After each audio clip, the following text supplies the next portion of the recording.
idol, gayat ako ng bawang. Yan. Tapos ito ay sunod ko yung sibuyas, yung onion, cutting to 4 only, mga idol. Yan, okay. Broccoli naman mga idol, fresh na fresh. Ganyan lang paggayat mga idol. Alright, ito naman ang sunod. Cauliflower. O yan, ganyan lang mga idol, paggayat-gayat natin. Simple lang, dali lang yan. Medyo binibilis-bilis na lang natin. Alright, amazing. Okay, next. Ito naman, baging beans. Long beans ang tawag nila dito. Ayan, alright. Tataw. Alright, carrots naman. Ayan, balatan natin mga idol. Hatiin natin ito sa tatlo. Kasi gawa tayo ng style, bulaklak. Para medyo maganda naman ang design ng carrots natin. Ayan o, slice ko ng maninipis yan. Ayan o, okay. Oops. Yan mga idol, mayroon na tayong flour para sa ating mixed vegetables. Alright, next, ito naman. Gagawin naman natin square na flour. Ayun, ataw na. O yun, ito pa. Sunod ko naman yung bell pepper mga idol. Slice ko muna pahaba. Tapos diagonal cut naman. Ito, green bell pepper same. Yan, diagonal cut. Yan ang style ng paggayat natin. Repolyo naman mga idol. Medyo malalaki lang ang ating slice dito para maganda-ganda ang dating. Ayan. Ito na ang ating preparasyon mga idol. Ayan na, okay. Diba? Okay na.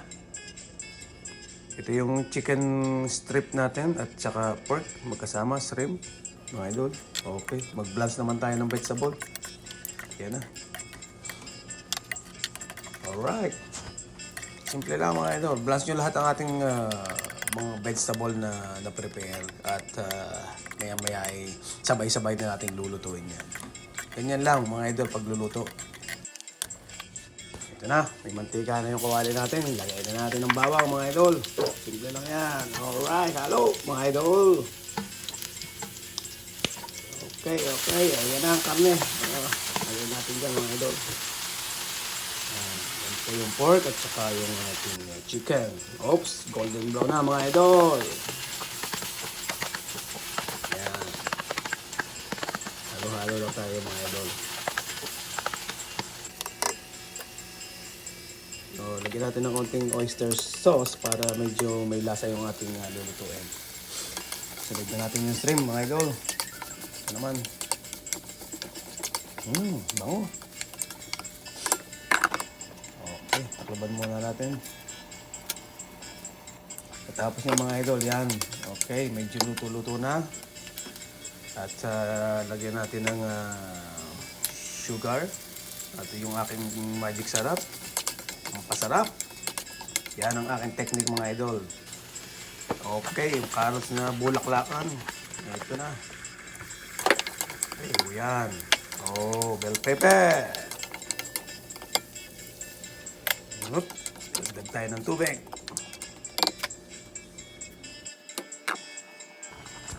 Dito mga idol, naglalagay ako ng soy sauce din, kombinasyon ng oyster sauce. Ang palasa din yan eh. Basta huwag nyo nang alatan mga idol.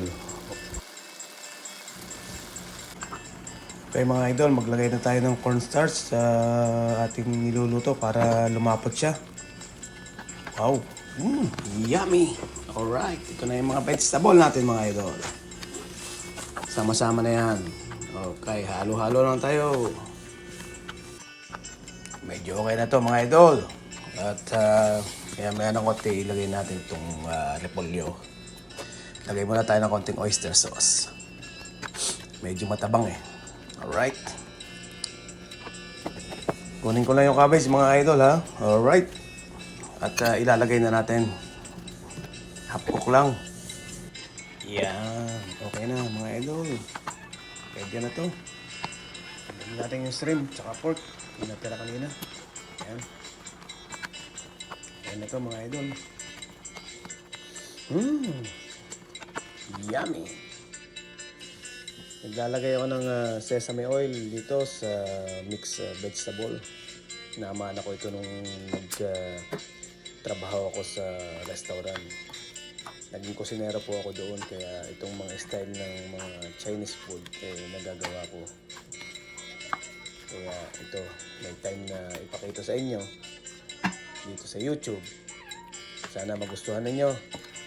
Maraming salamat po sa inyong panonood. Ito po yung ating finished product. Thank you very much. Please like and subscribe. Bye!